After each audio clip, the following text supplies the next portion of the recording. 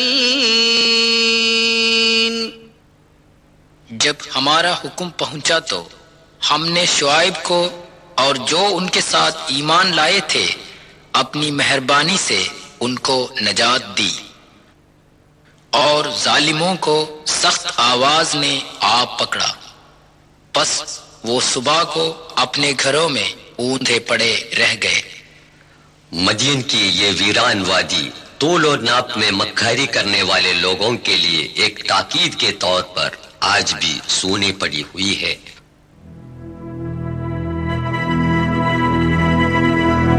خدا تعالی نے حضرت شعیب علیہ السلام کو بچا کے جوردان کے سلط پہنچا دیا. ان کی قبر اس مسجد کے پاس ہے.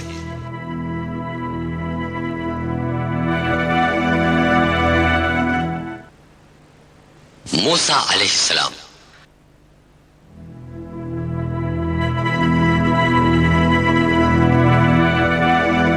حضرت موسیٰ علیہ السلام 3200 سال پہلے مصر میں پیدا ہوئے. مصر کے خودسر بادشاہ فرعون نے یہ حکم دیا کہ بنو اسرائیل میں پیدا ہونے والے تمام لڑکوں کو قتل کیا جائے، لیکن خدا کے حکم کے مطابق موسیٰ کو ایک صندوق میں بند کر کے دریائے نیل میں بہا دیا گیا. شہر قاہرہ سے دریائے نیل کا منظر. فرعون کی بیوی آسیہ جو ایک دیندار خاتون تھی، بہتے صندوق سے بچے کو لے کر محل میں پہنچا دیا. بچہ چونکہ بنی اسرائیل کا تھا اس لیے فرعون نے اس کو قتل کرنا چاہا، لیکن بیوی کے اصرار سے وہ اپنے ارادے سے باز آیا. خدا کی قدرت دیکھیے کہ بچے کی اپنی ماں ہی دودھ پلانے کے واسطے دائی مقرر ہوئی، لیکن یہ بات فرعون کو معلوم نہیں تھی. یہ لڑکا فرعون کے محل میں پل بٹ کر جوان ہو گیا. ایک دن کسی بے گناہ بنی اسرائیلی کو ظالم قبطی کے ظلم سے بچا رہا تھا کہ موسیٰ کے ہاتھوں قبطی مارا گیا. انجانے میں قتل وارد ہوا. فرعون کی فوج اس مجرم کی تلاش میں تھی. یہ خبر پا کر موسیٰ وطن چھوڑ کر بھاگ نکلا.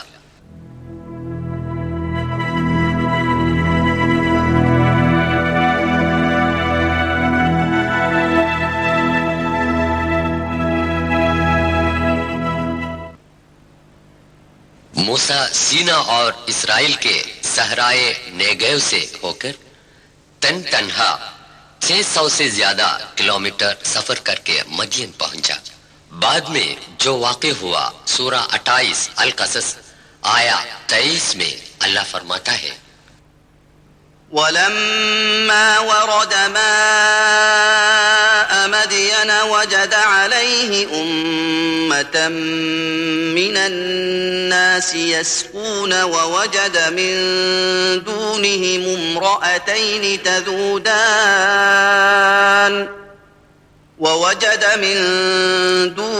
امرأتين تذودان قال ما خطبكما قالتا لا نسقي حتى يصدر الرعاء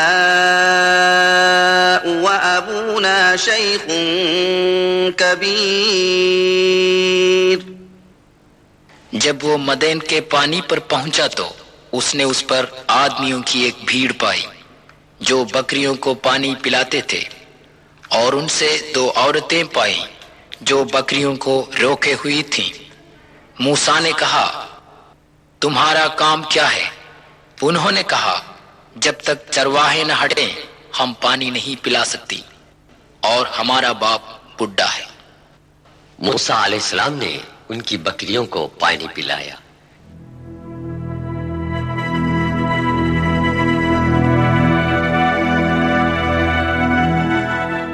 یہ مدین کی وہ پانی والی جگہ ہے جس کا قرآن مجید نے ذکر کیا ہے.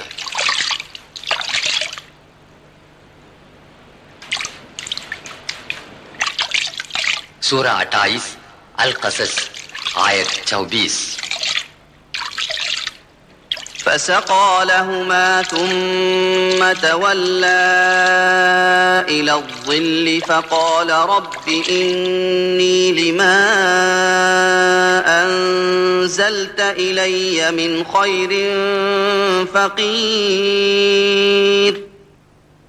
پھر اس نے ان کے جانوروں کو پانی پلا دیا، پھر ہٹ کر چھاؤں کی طرف آیا، بولا اے رب تو جو چیز میری طرف اتارے وہ اچھی ہیں اور میں اس کا محتاج ہوں.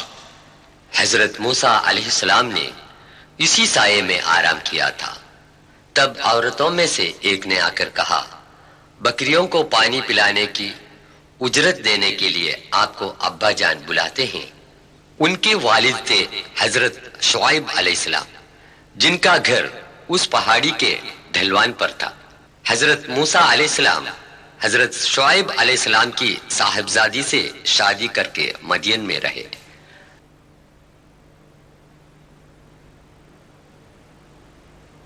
دس سال کے بعد اپنی بیوی کو ساتھ لے کر سفر کر کے جنوبی سینا کی اس وادی طوا میں پہنچ گیا جو آج کل مصر کا حصہ ہے. رات کے اندھیرے میں وہ خدا سے ہم سخن ہوئے.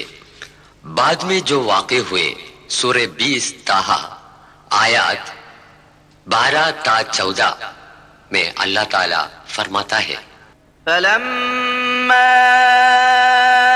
أتاها نودي يا موسى إني أنا ربك فاخلع نعليك إنك بالواد المقدس طوى وأنا اخترتك فاستمع لما يوحى إنني أنا الله لا إله إلا أنا فاعبدني وأقم الصلاة لذكري.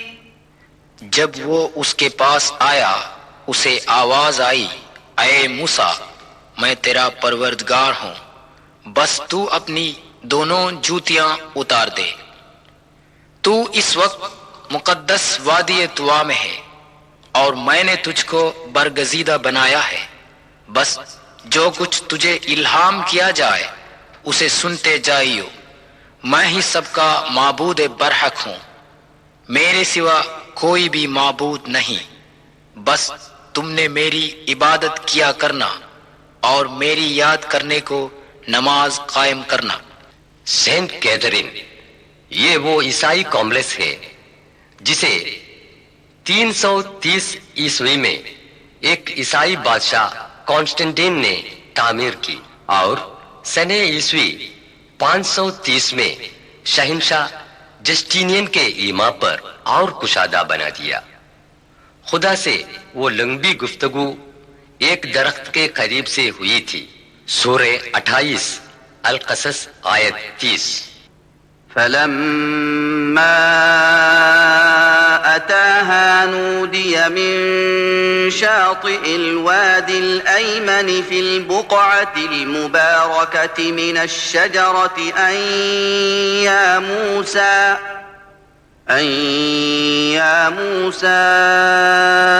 إني أنا الله رب العالمين.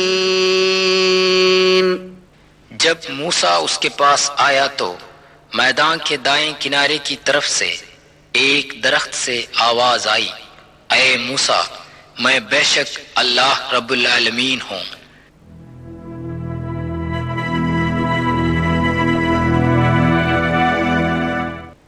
جہاں کلام الہی سنایا گیا تھا وہاں ایک درخت تھا. آج اسی جگہ پر ایک اور درخت لگایا گیا ہے. چونکہ اس وقت شعلہ دکھایا گیا تھا. مسجد الاقصی مکے کی مسجد الحرام کو قبلہ بنانے سے پہلے دنیا کے مسلمان فلسطین کے مسجد الاقصی کی طرف رخ کر کے نماز پڑھا کرتے تھے. مسجد الاقصی یعنی بیت المقدس مسلمانوں کے لیے مسجد الحرام اور مسجد النبوی کے بعد سب سے مقدس مانی جاتی ہے. سفر اسراء میں حضرت صلی اللہ علیہ وسلم مسجد الاقصی تک